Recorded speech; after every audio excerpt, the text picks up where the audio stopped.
Friends, एक case share करती हूँ। एक लेडी मेरे पास आई, उनकी बहू के साथ आई थी। तो बहू की दवाई चल रही थी, पहले उनको दवाई दी, फिर मैंने पेशेंट से पूछा कि बताइए आपको क्या तकलीफ़ है। तो पेशेंट ने बोला कि मुझे कोई तकलीफ़ नहीं, मैं ठीक हूँ। तो फिर मैंने कहा कि बताइए। तो फिर बहू ने बोला कि मामा बोलिए ना कि आपको शोल्डर में पेन हो रहा है और नी में पेन हो रहा है, और सीधे हाथ में हो रहा था तो उनको रेगुलर काम करने में भी तकलीफ़ हो रही थी, लाइक कंघी करनी है या चेंज करना है तो उसमें पेन होता है। तो मैंने कहा ठीक है। फिर मैंने पेशेंट से पूछा कि बताइए आप अपने आप से बताइए। तो उन्होंने बोला कि नहीं, मुझे दवाई लेनी नहीं है, ये मुझे ज़बरदस्ती लेके आई है। तो मैंने कहा ऐसा क्यों, आपको दवाई क्यों नहीं लेनी, पेन तो हो रहा है आपको। तो उन्होंने बोला हाँ पेन हो रहा है, लेकिन क्या है कि मैं जैसे दर्द होता है तो मैं दवाई लेती हूँ, ठीक है, पेन किलर लेती हूँ, तो उसकी वजह से मुझे एसिडिटी हो जाती थी।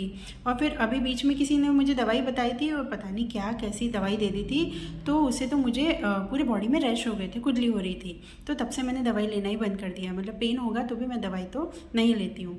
तो मैंने कहा ठीक है, हुआ होगा आपको रिएक्शन, लेकिन ये तो होम्योपैथी है, इससे आपको कोई तकलीफ़ नहीं होगी, तो आप ये लेके देखिए एक बार। तो उन्होंने बोला ठीक है दीजिए दवाई, लेकिन देखना, ध्यान रखना, ऐसी कोई दवाई नहीं देना कि जिससे मुझे नुकसान हो, ठीक है। फ़ायदा धीरे होगा तो चलेगा, लेकिन मुझे नुकसान नहीं होना चाहिए दवाई से। तो मैंने कहा ठीक है, और फिर मैंने उनको मेडिसिन दी, और मेडिसिन देने के बाद 15 दिन में उनका पेन काफ़ी कम हो गया था, 60-70% उनको आराम हो गया था, और अभी वो बिल्कुल ठीक है। और ठीक होने के बाद वो खुद काफ़ी पेशेंट्स को, उनका विश्वास होने के बाद वो काफ़ी पेशेंट्स को मेरे पास रिफ़र भी करती हैं, ठीक है। तो ये केस था। तो अब मैं आपको बताती हूँ कि एनालिसिस मैंने कैसे किया था। तो जैसे उनकी जो फर्स्ट उनका था, मैंने उनसे पूछा कि आपको क्या तकलीफ़ हो रही, तो उन्होंने बोला मैं ठीक हूँ, ठीक है। इतना पेन होने के बावजूद इन्होंने क्या बोला, मैं ठीक हूँ।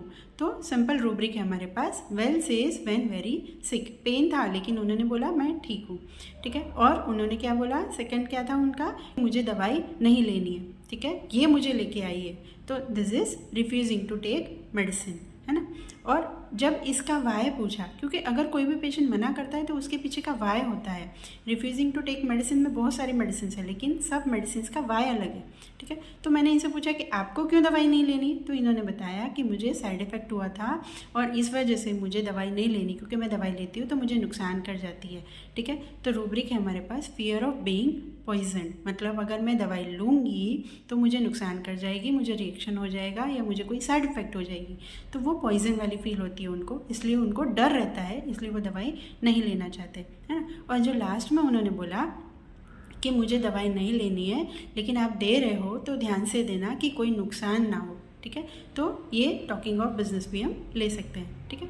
और अगर ये 4 रूब्रिक लेते हैं तो हमारे पास 2 मेडिसिन आ जाती है, हायोस एंड स्ट्रेमोनियम, ठीक है। लेकिन अगर कोर को हम समझे, पूरे केस को हम समझे, तो ये क्लियर कट हायोस का केस है ना, क्योंकि फियर ऑफ बिट्रेड है, इधर उनको धोखा नहीं लेना है, इसीलिए वो दवाई ही नहीं लेते। हायोस ऐसा ही रहता है, हाई स्पिरिटेड रहेगा, क्योंकि उसमें सस्पिशियसनेस बहुत होती है, उसको किसी पे विश्वास नहीं होता है, न दवाई पे, न चीज़ों पे, न खाने पीने पे, न किसी इंसान पे, है ना। सस्पिशियसनेस बहुत होती है हायोस में, इसीलिए वो जनरली चीज़ों को, जैसे हम बोलते हैं ना, दूध का जला भी छाछ को फूंक फूंक पे पीता है, उस तरह का रहता है, ठीक है।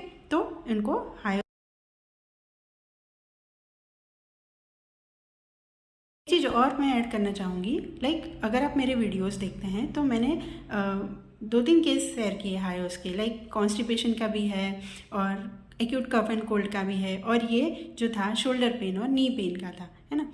तो जो लोग होम्योपैथी को नहीं जानते हैं तो वो कितनी बार क्या करते हैं, लाइक अगर ईचिंग है तो सल्फर लेनी चाहिए, पेट की तकलीफ़ है तो नक्स वोमिका लेनी चाहिए, इस तरह से होम्योपैथी को लेते हैं। और फिर उसमें अगर उनको रिजल्ट नहीं मिलता है, क्योंकि वो पूरा पिक्चर मैच नहीं हुआ है, तो फिर उनको लगता है कि होम्योपैथी से फ़ायदा नहीं होता है, लेकिन ऐसा नहीं है। रियल होम्योपैथी जो है, होम्योपैथी का बेस जो है वो इंडिविजुअलाइजेशन है, मतलब हर इंसान अलग है और उसकी बीमारी को, उसको समझ के अगर हम देते हैं, पेशेंट को समझ के, अगर उसकी बीमारी को समझ के, सिर्फ उसकी बीमारी को नहीं लेकिन पेशेंट को समझ के अगर हम दवाई देते हैं तो बहुत अच्छे से हमें रिजल्ट्स मिल सकते हैं। तो प्लीज़ अगर आपको भी कोई प्रॉब्लम है तो आप होम्योपैथी लेना चाहते हैं तो किसी होम्योपैथ से कंसल्ट करके फिर दवाई लीजिए, होम्योपैथी ज़रूर काम करेगी। Thank you, thanks for watching.